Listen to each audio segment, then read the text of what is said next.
OK. Bonjour à tous. Je vous propose de débuter. Je vois que ça pue encore dans la salle d'attente, mais nous allons démarrer parce que notre temps est restreint. Donc, bienvenue à ce webinaire organisé dans le cadre du projet Vision Gourmande, porté par les groupes Restalliance et Restonis. Donc, je suis Chloé Desvignes, responsable des restos du groupe Restalliance, et j'aurai le plaisir d'animer aujourd'hui ce webinaire où nous allons parler de plaisir et de transition alimentaire en restauration collective. Pour ce webinaire, je vous informe que vos micros ont été coupés, mais que vous avez la possibilité de communiquer via la session Q&R dédiée et que nous aurons une session de questions-réponses en fin de webinaire. Enfin, je vous informe que ce webinaire est enregistré et sera disponible sur les chaînes YouTube de Restalliance et des Restonis à l'issue de l'événement.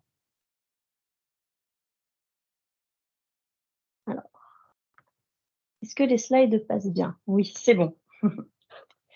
Donc, la transition alimentaire encourage à diminuer, voire à supprimer, les produits animaux dans les assiettes. Elle a été impulsée par les enjeux environnementaux, mais également par la loi Egalim et plus récemment la loi Climat et Résilience.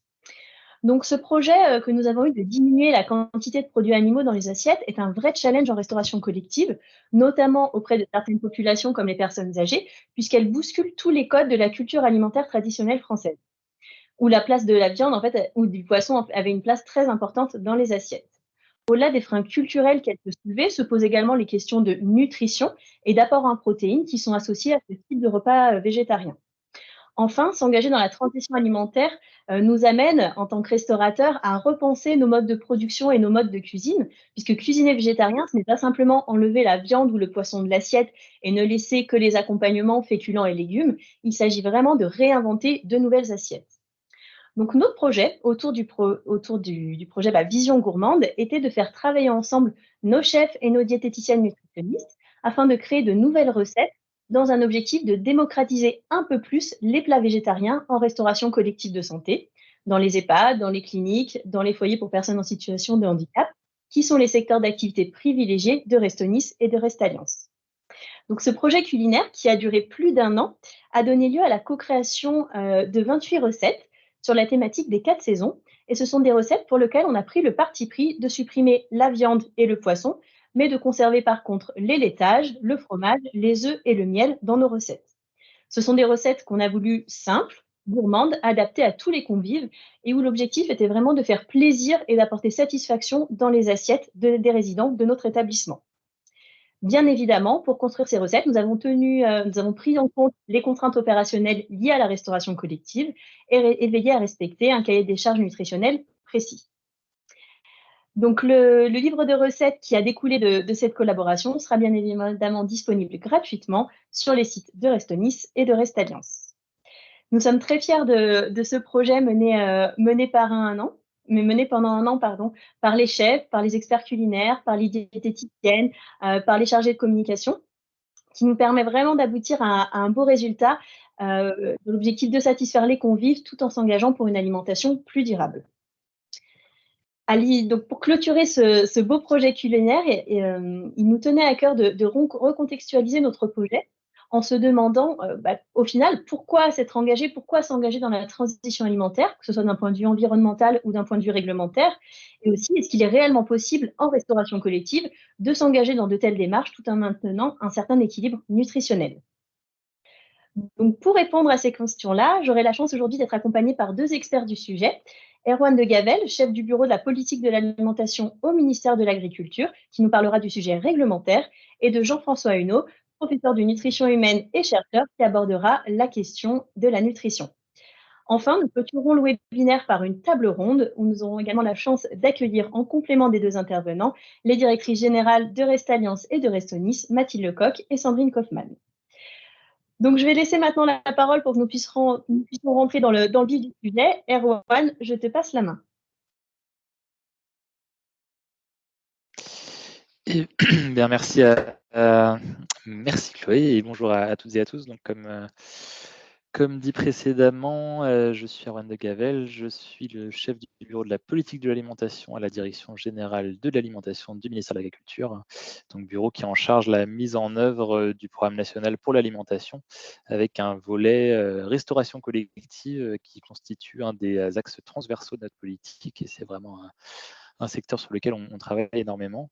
Et donc, je vais vous présenter aujourd'hui le cadre législatif et réglementaire qui s'applique aux établissements de santé, aux établissements médico-sociaux, et puis surtout vous présenter les outils d'accompagnement qui sont disponibles sur les différentes dimensions, donc à la fois sur les questions de durabilité et de qualité des approvisionnements, de lutte contre le gaspillage alimentaire, et puis sur le sujet plus spécifique qui nous intéresse aujourd'hui, les outils d'accompagnement sur les menus végétariens.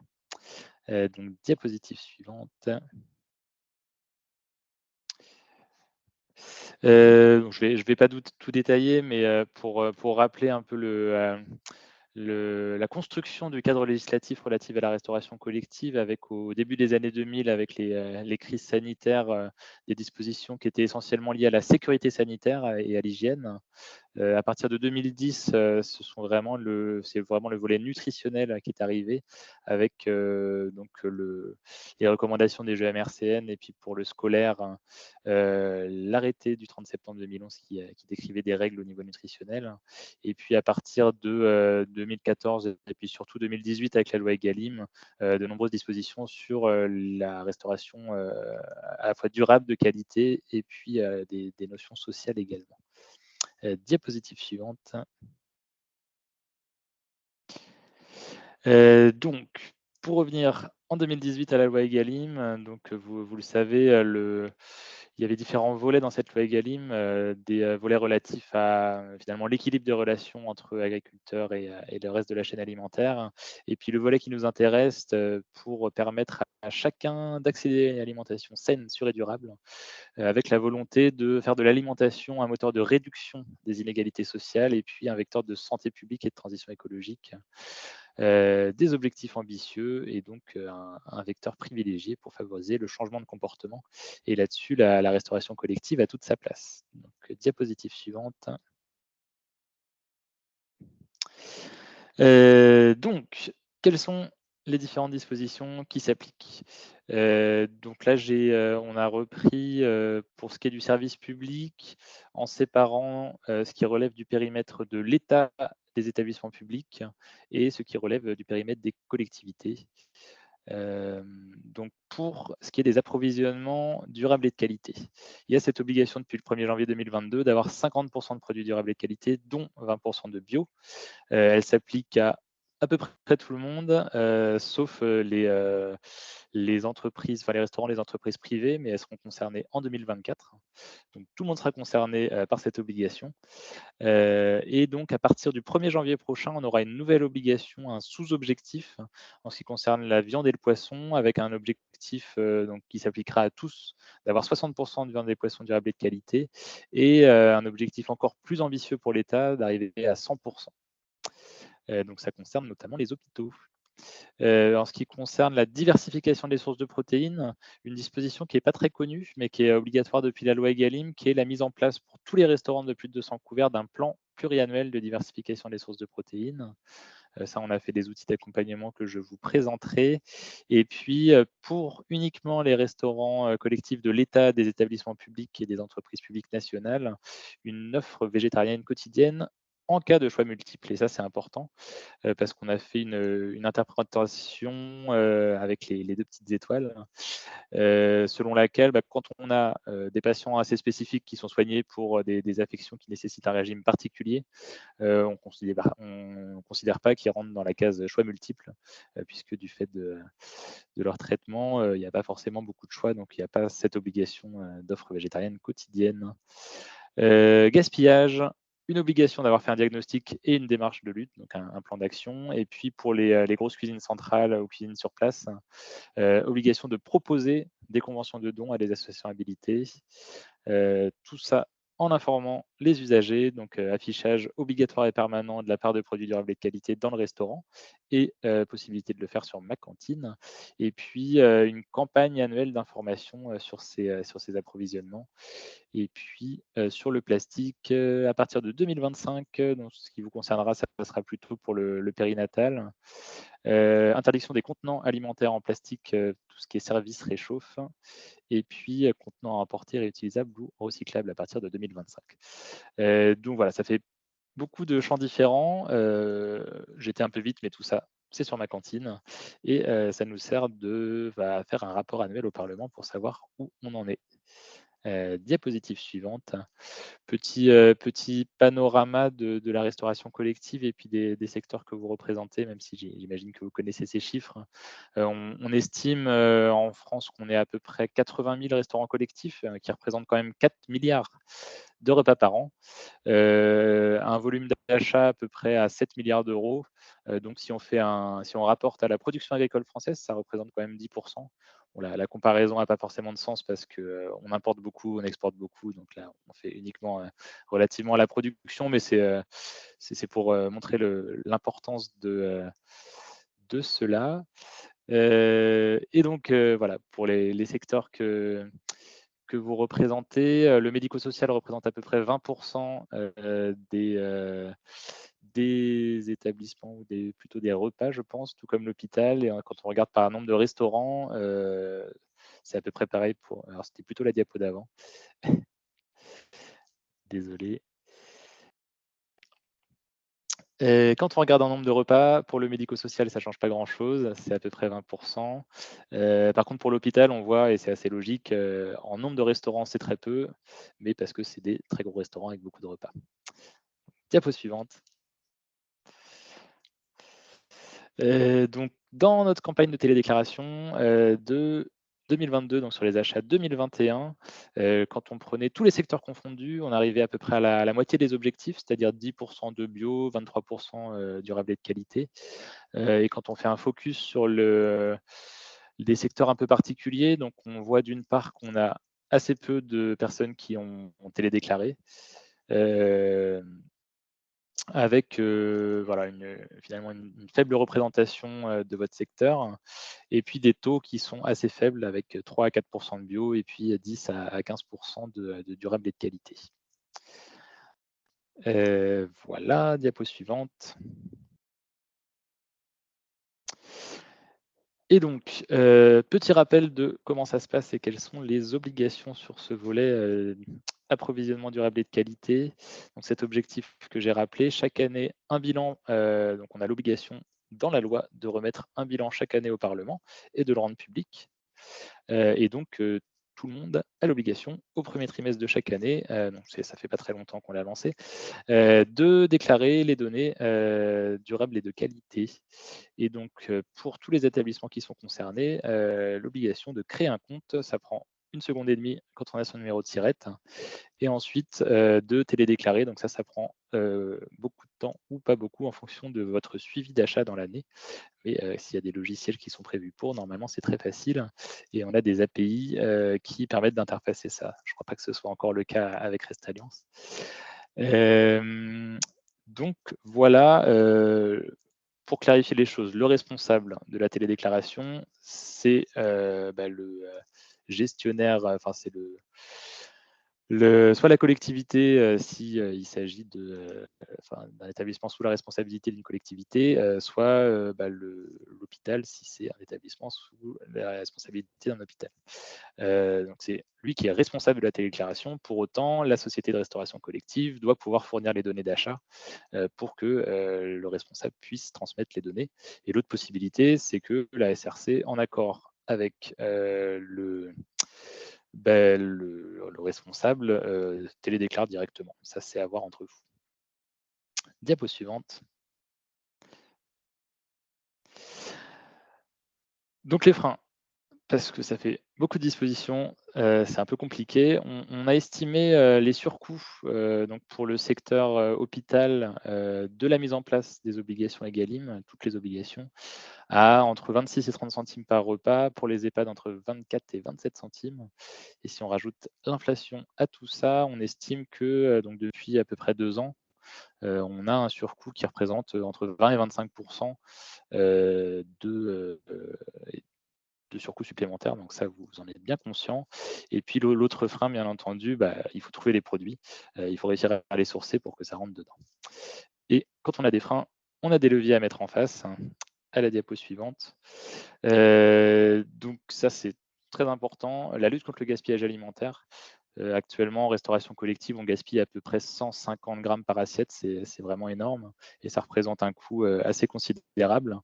La diversification des sources de protéines qui sera évoquée plus largement après, donc avec le fait que dans une assiette, ce sont les produits carnés qui en général sont les plus chers, et donc avec des recettes à base de céréales, de légumineuses, de légumes, et le plus possible de fait maison, on a vraiment un levier assez important pour réduire les coûts et pouvoir compenser les chiffres précédents.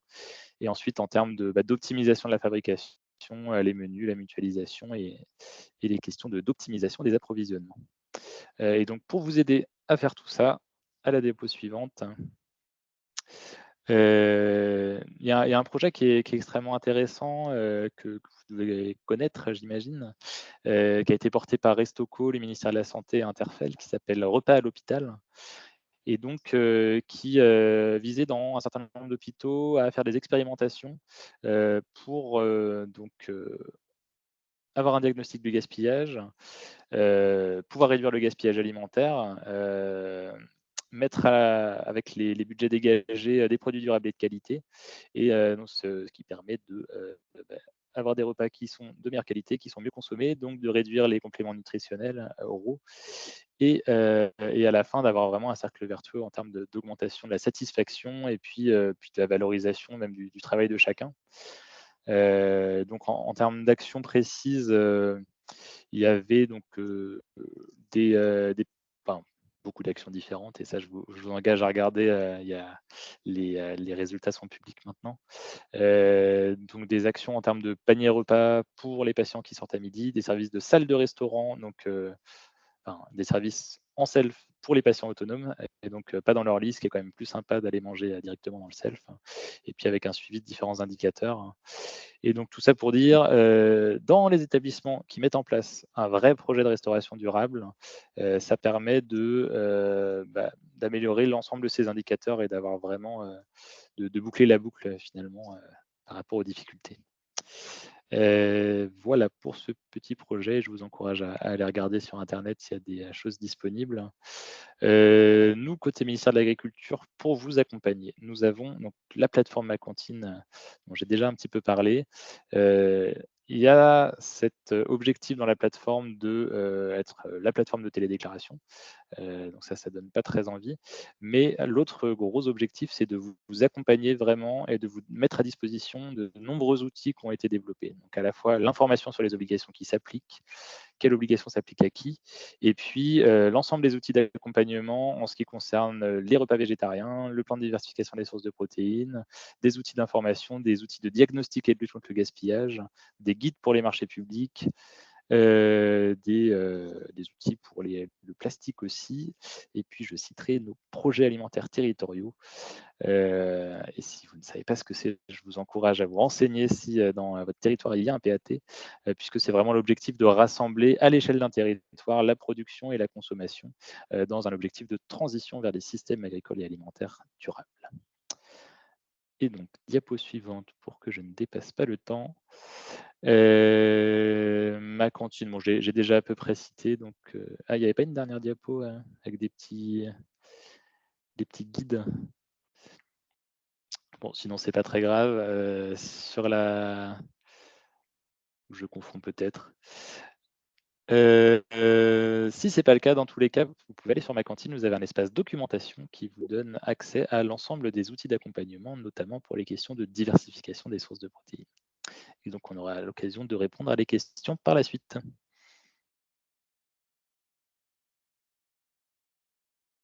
Ah oui, c'était ça. C'est tout bon, excuse-moi Erwan, erreur de manip de mon côté. Donc sur Ma Cantine, vous trouverez des guides qui ont été co-construits avec l'ensemble des acteurs de la restauration collective, y compris les syndicats de restauration collective. Des guides sur les approvisionnements, avec 2 guides sur les marchés publics, pour finalement apprendre comment on fait quand on est en gestion directe ou en gestion concédée pour rédiger les marchés et faire en sorte d'atteindre les objectifs. Des guides pour les menus VG avec donc des livrets de recettes, à la fois donc, dans différents cadres. Un guide qui explique qu'est-ce que c'est que ce plan pluriannuel de diversification des sources de protéines, comment on le met en œuvre, des exemples. Et puis un guide qui rappelle toutes les obligations de manière les plus claires possible. Donc, tout ça est disponible sur Ma Cantine. Et voilà, dans le but de vous accompagner. Super, et ben merci Erwan pour ton intervention, c'était très clair et tu as parfaitement respecté le timing. Si vous avez des questions à poser directement à Erwan, n'hésitez pas à le faire via la session Q&R et je vous rappelle, à la fin, il y aura une session questions-réponses qui sera dédiée. Alors, je me permets de prendre la suite pour vous parler d'alimentation et d'empreinte carbone. Quels sont les liens entre l'empreinte carbone et notre alimentation? Alors, concernant l'empreinte carbone moyenne d'un Français, donc de manière très grossière, on va dire que c'est son impact sur l'environnement, il a été estimé qu'elle était environ de 10 tonnes de CO2 équivalent par personne et par an. D'après le GIEC, qui est un groupe d'experts sur le climat, si on voulait limiter le réchauffement à 2050 à plus de 2 degrés, il faudrait qu'on diminue notre empreinte carbone à 2 tonnes. Donc vous voyez, il y a un delta quand même qui est important de progression et c'est pour ça que c'est important de creuser et de voir quels sont les leviers où on pourrait faire diminuer notre empreinte carbone. Lorsqu'on regarde les principales sources d'émissions au sein de notre empreinte carbone, on se rend compte que l'alimentation arrive en deuxième position, juste après le pilier transport. Et quand on rentre dans le détail du pilier alimentation, on se rend compte que ce sont les produits animaux, pour 60%, qui pèsent le plus lourd et qui impactent le plus du coup l'environnement, avec en première position la consommation de viande et en troisième position la consommation de lait et d'œufs. Lorsqu'on se plonge un peu plus spécifiquement dans les produits alimentaires, donc sur le graphique que vous avez à l'écran, on peut se rendre compte de manière logique par rapport à ce que je vous ai énoncé juste avant, que la production bovine et la production d'agneaux et de moutons étaient les deux postes les plus importants, c'est-à-dire ce sont les produits qui émettent le plus de gaz à effet de serre lorsqu'ils sont produits. Arrive en troisième position et en quatrième position la production de fromage et les bovins laitiers. Et ce qui est intéressant ici, c'est qu'on voit que les poissons, notamment les poissons d'élevage, arrivent seulement en 12e position. Et donc, on peut être amené à se re-questionner par rapport à notre postulat de départ, qui était de créer des repas végétariens en excluant le poisson et la viande. Mais finalement, lorsqu'on regarde ce graphique-là, on voit que le fromage et la production laitière au global pèsent beaucoup plus lourd que la production de poissons. Donc, peut-être que dans un projet futur, ce sera intéressant de re-questionner ce postulat de départ qu'on avait pris, de supprimer seulement la viande et le poisson. Ce qui est également intéressant de noter dans ce graphique-là, c'est que lorsque vous regardez l'impact des différentes étapes de production, donc les différentes étapes de production, c'est ce que vous avez en bas, en fait, en légende, qui apparaissent de différentes couleurs, on se rend compte que finalement, l'impact du transport, qui est souvent très critiqué, pèse finalement pas si lourd que ça dans l'impact carbone de la production des produits. On peut voir que ce qui a vraiment un impact important, c'est le type d'agriculture choisi et l'usage des sols qu'on fait en amont. Donc là, on s'éloigne un peu de notre sujet, mais ce qui est intéressant, je trouve, c'est de noter que le local, qui est souvent très plébiscité, que ce soit par nos convives, que ce soit par nos partenaires, finalement, d'un point de vue environnemental, eh bien, il n'a pas forcément un très gros impact que ça, puisque vraiment ce qui prévaut, c'est le type d'agriculture qui est choisi notamment. Donc, bien sûr, le local a plein d'autres vertus au sein des dynamiques territoriales, le fait de faire travailler des agriculteurs de proximité. Mais en tout cas, d'un point de vue environnemental, le local n'est pas nécessairement la meilleure des options. Et enfin, je terminerai mon propos en vous présentant cette infographie de l'ADEME qui permet de comparer l'impact carbone de différents types de repas, les repas végétaliens, végétariens, avec du poisson, du poulet ou du bœuf. Et là, ce qui est intéressant, c'est qu'on peut noter de manière très claire l'impact énorme en fait d'un repas où on inclut du bœuf dedans, à comparer à un repas avec du poulet, du poisson ou même, dans le meilleur des cas, un repas végétarien. Donc, si on veut avoir un vrai impact sur l'environnement, c'est important de développer des repas qui soient plus végétalisés ou à minima qui ne contiennent pas du bœuf au niveau des menus et des recettes. J'en ai terminé pour ce petit interlude environnement et je laisse maintenant la parole à Jean-François Huneau qui va aborder les sujets de nutrition.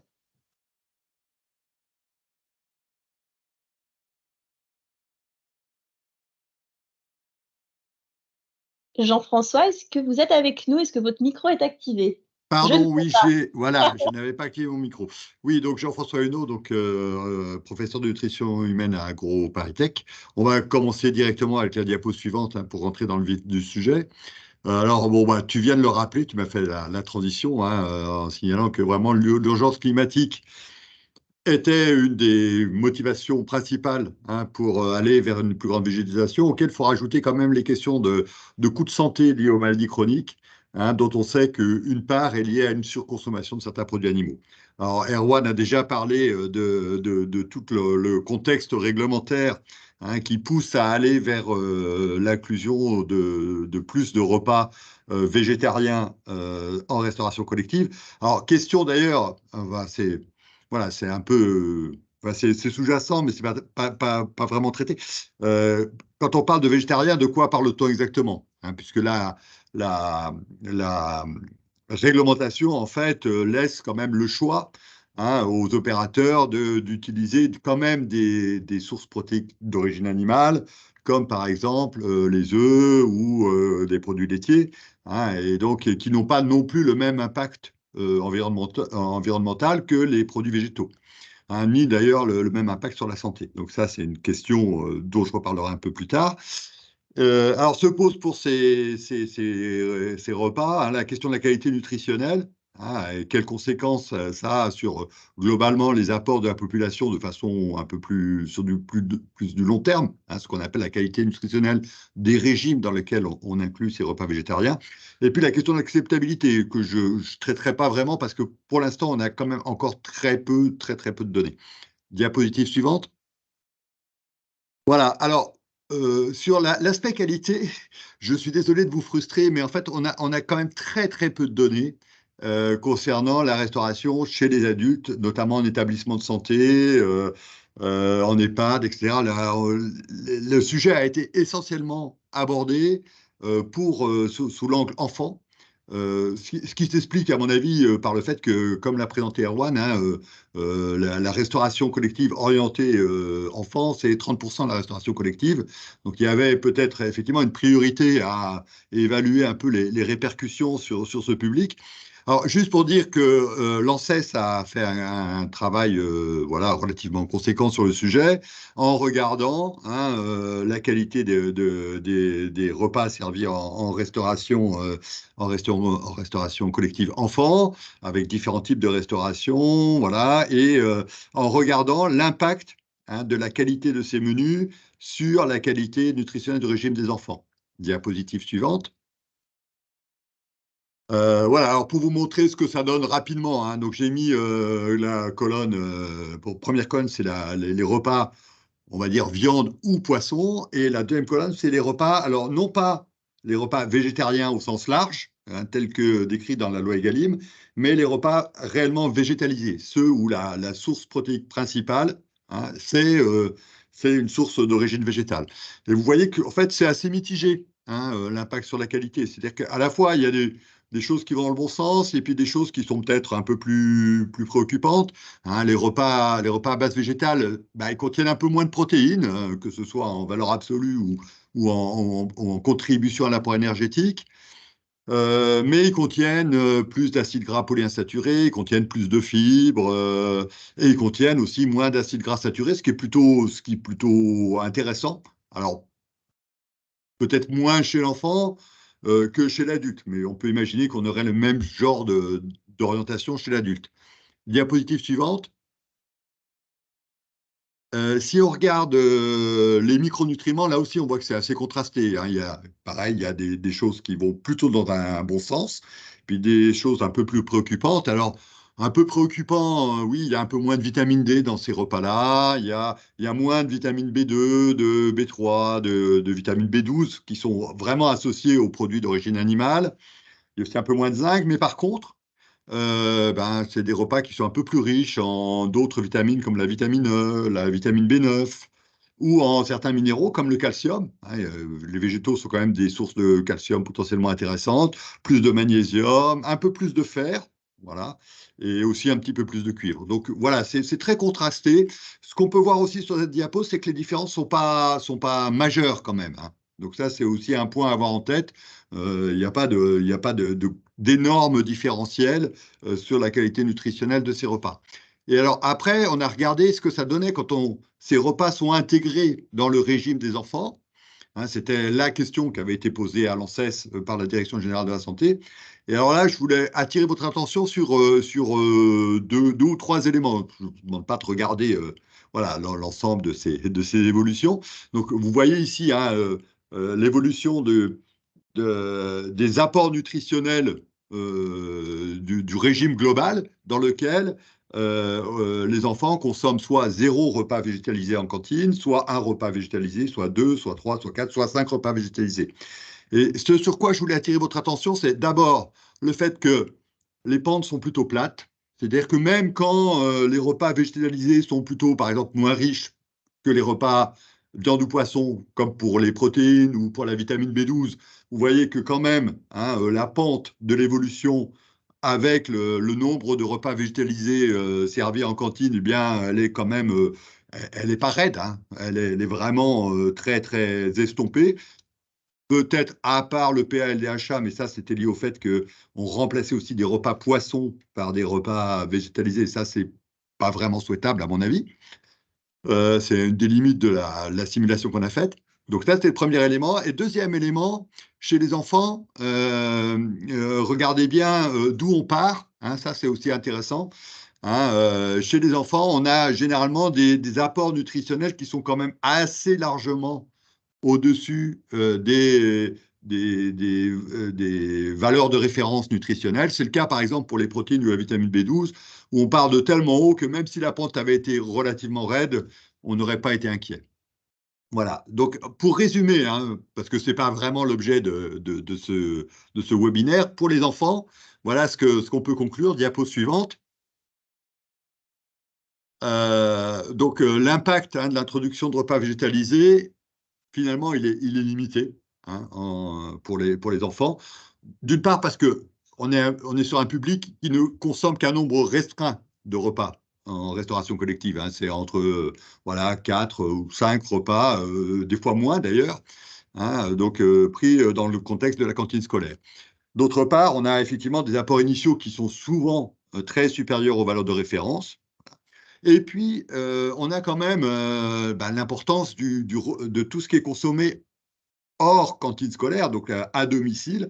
Hein, et effectivement, chez les enfants, on a quand même une consommation assez significative, hein, de produits d'origine animale à domicile, qui fait que finalement, les risques nutritionnels sont bas. Et puis, un autre point, je voulais signaler, parce que j'en reparlerai chez les personnes âgées, c'est le problème du ratio entre besoin protéique et besoin énergétique. Et les enfants ont, par rapport aux adultes, un besoin protéique rapporté aux besoins énergétiques relativement faible. Pour les adultes, il faut au minimum que les protéines couvrent 10% de l'apport énergétique pour être à peu près tranquille côté protéines. Pour les enfants, il suffit de 6 à 8%. Hein, parce que leur besoin énergétique est très important. Et donc, enfin, relativement à leur taille. Et donc, du coup, à partir du moment où les enfants, hein, couvrent leurs besoins énergétiques, on n'a aucune inquiétude, quoi, sur les besoins protéiques et peu d'inquiétude sur les micronutriments qui sont associés. Alors maintenant, je voulais dire un petit mot quand même de ce qui se passe chez l'adulte. Alors chez l'adulte, je vous ai dit, on a malheureusement pas de données, ou quasiment pas de données, hein, sur la qualité globalement de ce qui est servi en restauration collective. Et donc, pour essayer d'imaginer ce qui se passerait dans le contexte de la végétalisation, ce que j'ai fait, ce que j'ai trouvé de plus simple, alors c'est un peu grossier, mais voilà, c'est une première approche, hein, c'est de refaire les mêmes types de simulations, mais en prenant des repas enfants, mais en les adaptant évidemment en termes de quantité, hein, aux besoins des adultes. Et j'ai regardé exactement comme on l'avait regardé pour les enfants, qu'est-ce que donne l'introduction, hein, de repas végétalisés dans le régime d'adultes, hein, donc des repas de type cantine, tels que ceux qui sont servis en cantine scolaire. Hein, et on voit un peu la même chose que ce qu'on voyait chez les enfants, c'est-à-dire des évolutions qui sont très estompées. Hein. Si on parle d'un nombre limité de repas pris en restauration collective, donc là on est plus par exemple sur la restauration d'entreprise, hein, avec 5 repas par semaine pris en restauration collective. Vous voyez que là aussi c'est assez plat, on reste quand même plutôt au niveau des valeurs de référence ou au-dessus. Voilà, même si pour quelques populations, par exemple pour les femmes, dans le cas du calcium, on est plutôt un peu plus bas, mais on partait de toute façon, quoi qu'il arrive, hein, d'un peu plus bas que la valeur de référence dans le cas du calcium pour les femmes. Voilà, je crois que j'ai une autre diapo, voilà, pour montrer pour d'autres nutriments, hein, où on voit aussi, on voit toujours ces tendances assez faibles, et qui pointent également, voilà, des tendances qui, enfin, peuvent questionner un tout petit peu, sans qu'on soit vraiment inquiet, pour, par exemple, pour le zinc, hein, pour la population féminine, où on se dit qu'effectivement, si on multiplie les repas végétariens, peut-être on aurait peut-être des apports un peu limites en zinc, mais sans non plus de grosses inquiétudes. À noter, donc, peut-être quand même, dans le cas des populations adultes, hein, les apports sont un petit peu plus sensibles à la qualité nutritionnelle des menus qui sont servis en restaurant collectif, parce que, en général, le différentiel entre l'apport de départ et les valeurs de référence est plus faible que chez les enfants. Je disais, les enfants, on part de souvent très haut, et donc même si on dégrade un peu la qualité sur quelques repas, ça n'a pas de conséquences. Dans la population adulte, on part de valeurs plus proches des valeurs de référence, en particulier chez les femmes. Et là, donc, on est un tout petit peu plus sensible à la qualité de ce qui est servi. Alors, diapositive suivante. Alors, je me suis quand même, parce que c'est un peu, je pense, le cœur de ce qui vous intéresse, posé la question de ce qui se passait, notamment en restauration collective ou en EHPAD. Alors là, c'est comme pour l'adulte de façon générale, hein, c'est un peu le désert en termes de données disponibles pour pouvoir réfléchir à l'impact de la végétalisation. Même d'ailleurs pour regarder la qualité de ce qui est servi hors végétalisation, hein. On a très peu de données, hein, chez les adultes à l'hôpital ou en EHPAD. Pour autant, enfin, ce qui est un peu étonnant, hein, c'est que la restauration, c'est quand même un élément clé dans la prise en charge des personnes qui sont en établissement de soins, que ce soit des malades ou des personnes âgées. D'une part, parce que la dénutrition, hein, ça accroît les durées de séjour en hôpital, ça augmente le risque de complications de façon un peu, enfin, que ce soit infectieux ou non infectieux, et c'est un facteur de mortalité extrêmement important, peut-être même le premier, hein, pour les sujets en EHPAD, hein. C'est à peu près un tiers des résidents, quand même, malgré les efforts qu'on peut faire, hein, sont concernés par des problèmes de dénutrition. Alors, ce qu'on sait en plus, c'est qu'il y a quand même dans les établissements de soins, hein, une tendance importante à la sous-consommation. Les gens mangent moins, hein, que leurs besoins, hein. C'est à peu près une personne sur deux, d'après ce que j'ai pu lire dans la littérature, sous-consomme. Et puis, dernier point à mentionner, c'est que le gaspillage alimentaire est particulièrement important, hein, dans ce type d'établissement, que ce soit les hôpitaux, hein, ou le médico-social. De ce que j'ai pu trouver, on est sur plutôt 250 grammes par repas en gaspillage, ce qui est plus que la valeur moyenne en restauration collective. Et c'est plus important en court séjour ou à l'hôpital qu'en EHPAD, en EHPAD, on est plutôt vers 150, 160. Hein, et la moitié de ce gaspillage, c'est du retour assiette. Donc, c'est des choses qui ont été servies et que les gens n'ont pas consommé. Donc, ce qui tend à montrer que la restauration n'est pas totalement satisfaisante, quoi. Il y a un peu de marge de progression. Alors, diapositive suivante. Je voulais aussi attirer votre attention sur un autre point important pour vous, je pense, pour ce qui concerne la restauration des personnes âgées. Alors, c'est un avis en CES auquel j'ai pu participer, qui date de 2019 et qui, à mon avis, est peut-être un peu passé sous les radars. Enfin, je ne sais pas si vous aviez connaissance de cet avis, mais qui concerne les repères alimentaires pour les personnes âgées.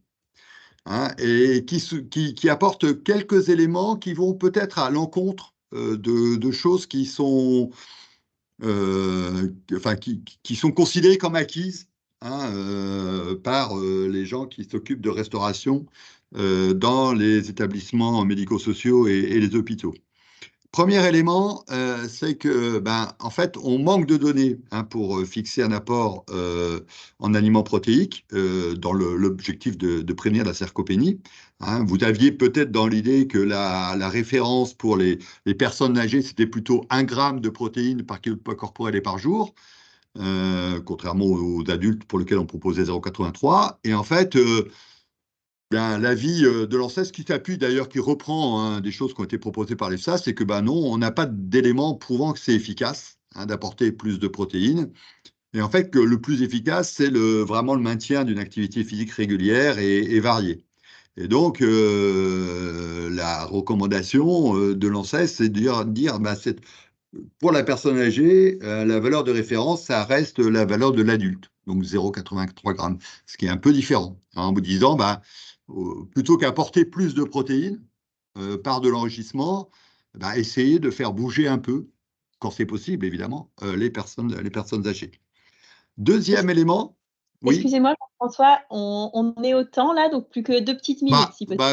Il me reste 2 diapos et c'est fini. Je suis désolé, j'essaie d'accélérer. Un deuxième argument, c'est deuxième chose, il n'y a pas d'argument pour accroître les repères en produits laitiers. Là aussi, on a tendance à forcer sur les produits laitiers pour apporter du calcium pour prévenir la fracture. Et en fait, là, je crois que la littérature est assez concluante pour dire ça ne marche pas. Et que la meilleure chose, là encore, c'est l'activité physique. Voilà. Et puis, il y a d'autres éléments sur la diversification des apports en fruits et légumes ou poissons pour prévenir la DMLA. Donc, en fait, l'idée, c'est vraiment maintenir les repères adultes pour les personnes âgées et surtout diminuer la sédentarité. Diapo suivante. Alors, diapo suivante, s'il te plaît. Oui, juste pour dire, est-ce que du coup, on peut végétaliser quand même chez les personnes âgées ?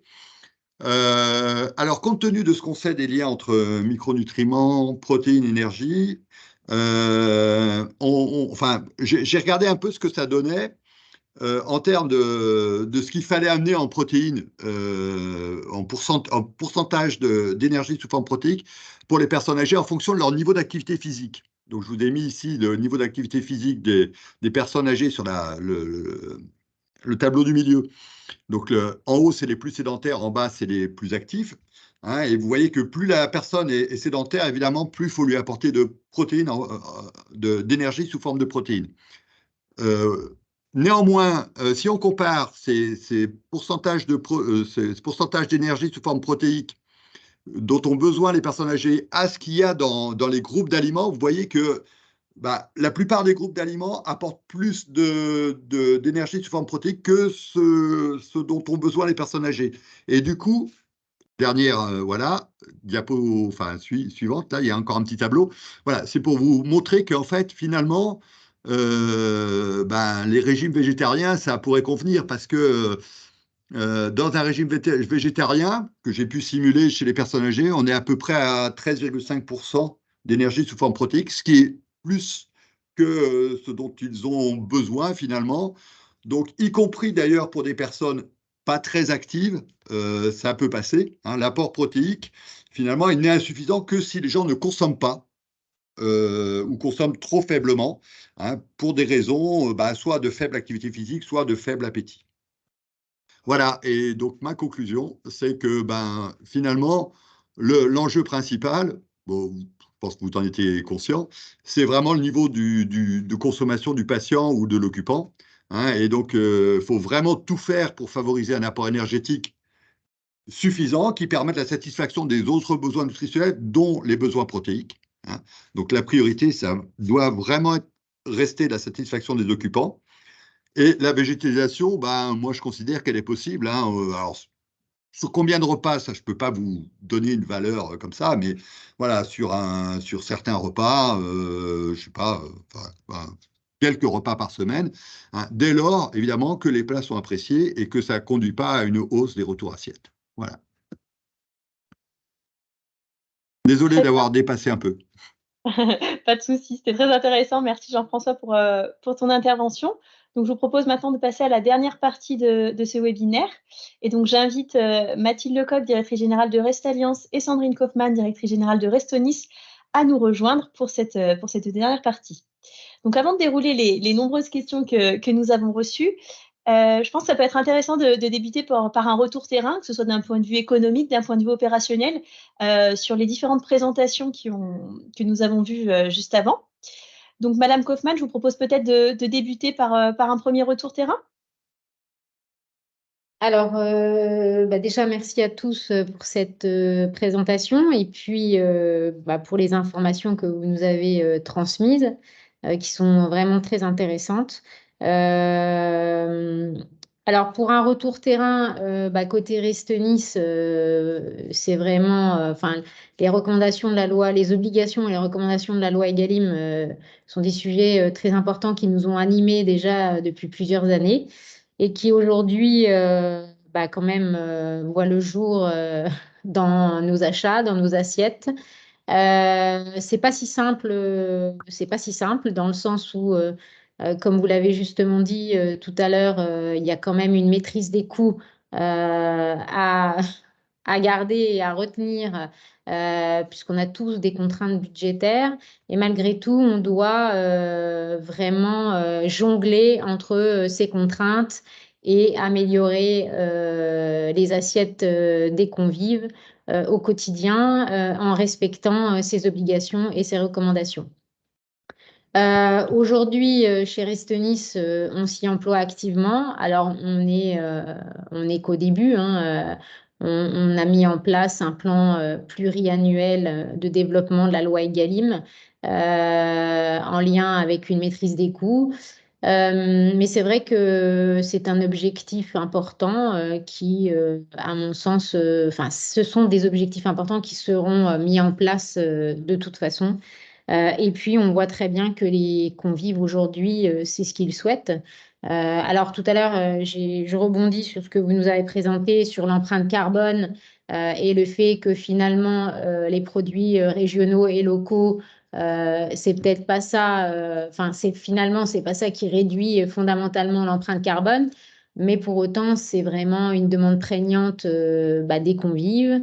Et aussi, c'est un peu un retour aux sources, notamment en lien avec tout ce qu'on a vécu ces 2 voire 3 dernières années avec la crise Covid, l'inflation des matières premières, etc. Après, je pense que j'ai bien introduit. Je ne sais pas ce que vous vouliez d'autre. Alors, pour moi, c'est une première hein, de faire partie d'une table ronde d'un webinaire. Alors, vous ne m'en voudrez pas si peut-être je ne suis pas encore bien au fait ni très à l'aise au sein d'un webinaire. Mais enfin, voilà, je suis prête à répondre à vos questions sur toute la partie opérationnelle. Voilà. Et puis, si jamais il y a des questions auxquelles je n'ai pas les réponses, en tout cas, je m'emploierai à aller chercher les réponses auprès des experts en la matière qui m'accompagnent au quotidien chez Restenys. Très bien, merci, c'était parfait. Je vais maintenant laisser l'opportunité à Mathilde Lecoq de rebondir et puis on passera ensuite aux échanges et aux questions autour de cette table ronde. Non, mais merci Sandrine, c'était très très clair et parfait. Alors peut-être oui, merci de la présence de chacun d'entre vous qui, par le nombre de connexions, montre que la végétalisation et de nos repas en restauration collective est un sujet qui interpelle, qui intéresse et qui est au cœur de l'actualité. Et on s'en rend compte effectivement sur l'ensemble de nos établissements parce que ça ne laisse pas indifférent.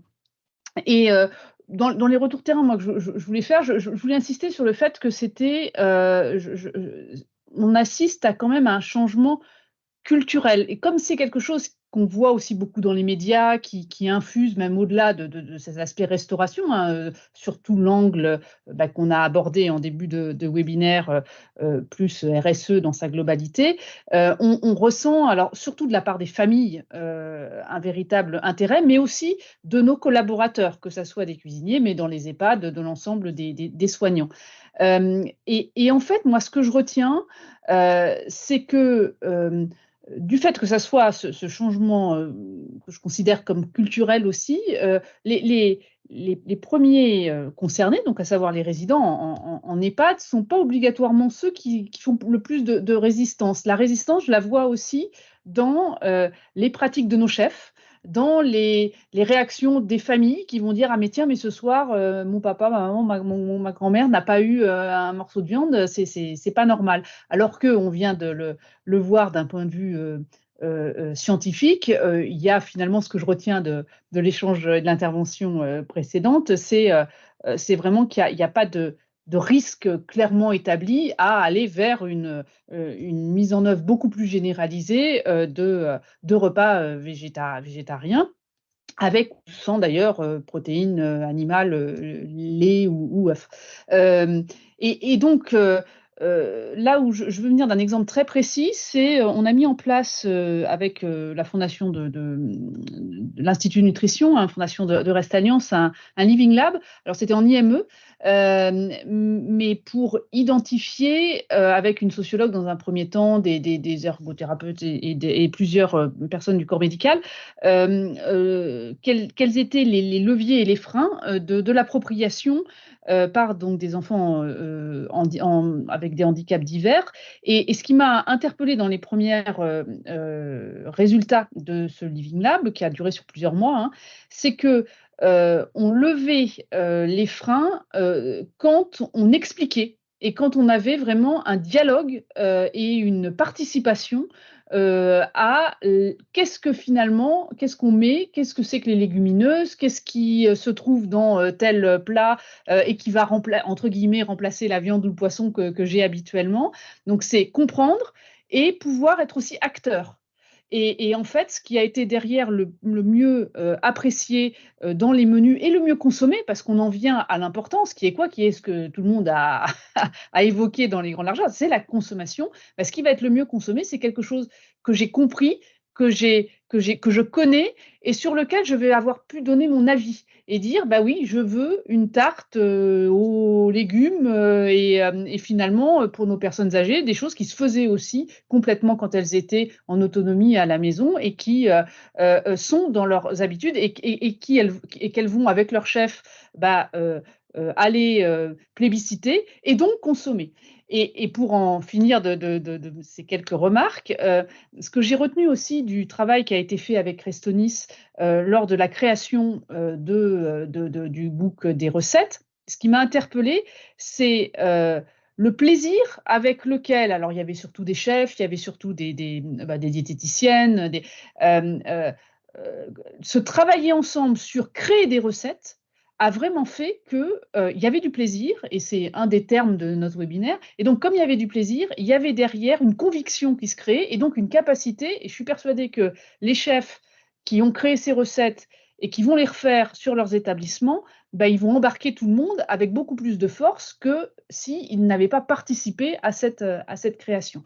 Et donc, dans les notions, parce qu'on en revient là, et c'est ça que je conclurai, ce qui est effectivement important, on le voit, la science nous dit, pas de problème, allez-y, mettez de la transition, et ça va aller pour tout le monde, et c'est bien pour tout le monde, c'est bien pour la planète, et c'est pas mauvais pour les résidents, en tout cas. Mais donc, allons-y. Mais pour ça, pour qu'on y aille et qu'il y ait de consommation, faut qu'il y ait du plaisir. Très bien. Et merci pour ce retour positif, Mathilde. Du coup, je retiens de votre intervention le fait qu'en effet, c'est important de savoir embarquer les convives en dialoguant, en expliquant, en sensibilisant. Erwan, est-ce qu'au niveau du ministère, dans les outils que tu nous as présentés, il y a par exemple des kits un peu clés en main ou des ateliers qui sont disponibles pour qu'on puisse davantage sensibiliser, que ce soit les personnes âgées, mais également des personnes en situation de handicap, par exemple? Alors à ce stade, sur cette population spécifique, personnes âgées ou handicap, non, il n'y a pas eu de travail spécifique là-dessus. En ce qui concerne la sensibilisation sur les différentes dimensions, que ce soit diversification des sources de protéines ou durabilité et qualité des approvisionnements, ce n'est pas des outils qui ont été développés dans le cadre des instances qu'on pilote. Pour autant, c'est des choses qui doivent exister dans d'autres cadres. Qui ont été faits par l'Institut Nutrition et qui sont à disposition complètement gratuitement, donc qui peuvent même peut-être être un lien sur ma cantine. Et là-dessus, c'est totalement possible. Et nous, on a aussi vocation sur cet outil à rassembler les différents outils de communication. Donc, si on identifie qu'il y a un manque pour une population particulière, ça pourrait être intégré. D'accord. Ok, très Très bien. Erwan, pendant que tu as le micro, là, j'ai noté une question d'un de nos internautes. Donc, tu évoquais la diversification des sources de protéines pour répondre à Egalim. Est-ce qu'au niveau des sources de protéines, il y a eu une étude économique sur le fait que ce soit plus intéressant de placer des œufs, du fromage, des céréales ou des légumineuses comme alternative à la viande ou au poisson ou pas? Alors, il y a eu la loi Egalim nous prévoyait obliger le gouvernement à faire un rapport au Parlement pour évaluer, en même temps que les chiffres que je vous ai présentés sur le surcoût inflation et le surcoût dû à la mise en œuvre de la loi Egalim, il y a eu aussi des analyses sur les gains qui pouvaient être espérés en mettant en place des mesures. Et donc, alors ça date de 2020. Et donc, ils avaient évalué qu'en mettant ne serait-ce que un menu végétarien par semaine, je crois que c'était pour le scolaire, ils arrivaient à économiser quasiment entre 5 et 10 centimes, mais sur l'ensemble des repas de la semaine. C'était quand même assez important. Après, il n'y a pas eu d'analyse différenciée en fonction de la source de protéines pour savoir la différence entre céréales, légumineuses, fromage ou œufs. Ça n'a pas été fait. D'accord. Ok, très bien. Et donc, on parlait donc des sources de protéines. Madame Kaufmann rebondissait également sur le sujet du local. Est-ce que par rapport à Egalim, il a été envisagé d'inclure les produits locaux dans les 50% de produits durables ou c'est quelque chose qui est pour l'instant exclu? C'est absolument exclu puisque le droit de la commande publique ne nous autorise pas à avoir des critères géographiques dans des marchés publics. Donc, et comme la restauration collective est quand même quasi essentiellement sur la base de marchés publics, c'est pas possible. En fait, ce sont des règles européennes. Nous sommes dans un marché unique, donc on ne peut pas avoir un État membre qui, dans ses marchés publics, recommande ou oblige à avoir une origine géographique plutôt qu'une autre, sinon ça nous fait sortir du marché unique in fine. Donc à ce stade, impossibilité d'avoir des préférences géographiques, que ce soit nationales ou locales. Ce qui est bien dommage à mon sens, dans le sens où, ce qui est bien dommage parce que on préconise d'avoir recours à 20% de bio. Aujourd'hui, on est conscient que le bio, voilà, c'est qualitatif, mais faire venir des denrées bio de l'autre côté du globe à des périodes, on va dire, qui ne sont pas saisonnières. Enfin, voilà, dans les assiettes, on n'est pas censé mettre des produits qui ne sont pas de saison. Si on veut respecter l'appétence des convives qui ont eu l'habitude, enfin, moi je parle plus pour le secteur médico-social versus personnes âgées où les personnes ont quand même l'habitude, enfin aujourd'hui les personnes qui sont dans nos EHPAD, ce sont des personnes qui ont l'habitude de manger des produits de saison, qui ont l'habitude de manger des plats assez traditionnels. Et c'est vrai que moi je trouve ça un peu contradictoire avec ce qu'on vit sur le terrain en fait. Moi, donc je dirigerai ce Nice. Je trouve ça aberrant de faire venir des produits bio qui sont fabriqués, j'en sais rien, dans une autre contrée à l'autre bout du globe, alors qu'on peut avoir des produits de saison et plutôt qualitatifs par des producteurs locaux. Et je ne comprends pas que ce ne soit pas intégré dans la loi Egalim, ce genre de... Parce qu'on n'a pas tous affaire à des marchés publics. Par exemple, moi, les produits que j'achète, je ne réponds pas à un marché public, en fait. Alors, deux choses.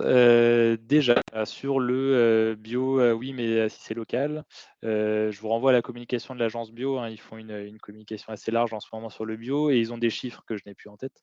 Mais pour expliquer que le bio qu'on achète en France, il est quand même ultra majoritairement français. Donc évidemment, les bananes, les fruits exotiques et le cacao, voilà, tous les produits qu'on ne produit pas chez nous, c'est compliqué. Même les agrumes, et encore, on arrive à en faire un peu. Mais sinon, sur le reste du bio, on a une consommation de produits bio qui est essentiellement française. Donc là-dessus, la question ne se pose pas forcément. Et après, c'est la question du local. Le local, c'est bien, enfin, ça fait du sens, ça territorialise l'alimentation, facteur de résilience. Pour autant, il faut que le local soit durable, sinon ça n'a aucun intérêt. Je pense que maintenant, c'est pas la l'un mieux que production l'autre, locale les est quand deux. même relativement durable. On a beaucoup de produits à haute valeur environnementale, des produits durables qui sont Dans ce cas-là, locaux. ça rentre dans Egalim. D'accord. Si c'est HVE, c'est Egalim. Si c'est bio, c'est Egalim. Si c'est SICO, c'est Egalim. Merci pour ces retours. Donc, il est 15h02. Je vous propose juste de prendre une dernière question avant de clôturer le webinaire. Donc, une question pour vous, Jean-François. Vous y avez déjà partiellement répondu, mais est-ce que pour vous, il y a un nombre de repas végétariens maximum par semaine qu'il ne faudrait surtout pas dépasser afin d'éviter des carences? Alors, vaste question. Je serais peut-être assez embêté pour y répondre parce que ça dépend vraiment des publics. Ça dépend aussi de quel type de repas végétariens on parle. La question n'est pas la même hein, si c'est uniquement des repas végétalisés hein, ou si on se met dans un cadre plus large où on intègre des repas avec, par exemple, sources protéiques de type œuf. Hein, qui va apporter en termes de profil protéique des choses assez différentes hein, des repas végétalisés. Moi, je dirais quand même globalement que voilà, 3, 4, 5 repas végétariens sur une semaine, y compris, enfin oui, sur une semaine au total, j'ai pas d'inquiétude, quoi. Après, faire passer les gens, parce qu'au-delà, c'est plus des repas végétariens, c'est un régime végétarien. Là, je suis un petit peu moins à l'aise, même si je vous ai montré une simulation assez grossière hein, notamment sur l'apport protéique, la couverture des besoins protéiques chez les personnes âgées avec des régimes végétariens ou des régimes omnivores simulés, hein, qui étaient plutôt rassurantes. Moi, je ne conseillerais pas quand même d'imposer des régimes végétariens aux résidents d'EHPAD ou aux personnes hospitalisées. C'est pas du tout l'objectif. Hein, mais par contre, effectivement, donner accès plusieurs fois par semaine, hein, je dirais voilà, 4-5 fois par semaine à un repas végétarien, surtout si les personnes ont la possibilité de choisir hein, cette option végétarienne ou pas, hein, voilà, s'ils sont libres de le faire. Donc, du coup, ils y vont si vraiment ça correspond un peu à leur goût en termes d'alimentation. Moi, je n'ai pas d'inquiétude. Là, vraiment, la question, c'est faut que les personnes mangent, quoi, d'abord.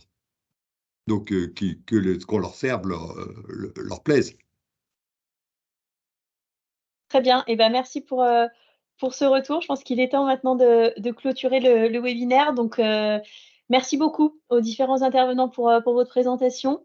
Merci à l'auditoire pour votre écoute et votre participation au niveau des questions. Donc, le replay du webinaire sera disponible sur les chaînes YouTube de Restonis et du groupe Restalliance, ainsi que le livret de recettes donc sur nos sites internet respectifs. Merci à tous et très bon après-midi.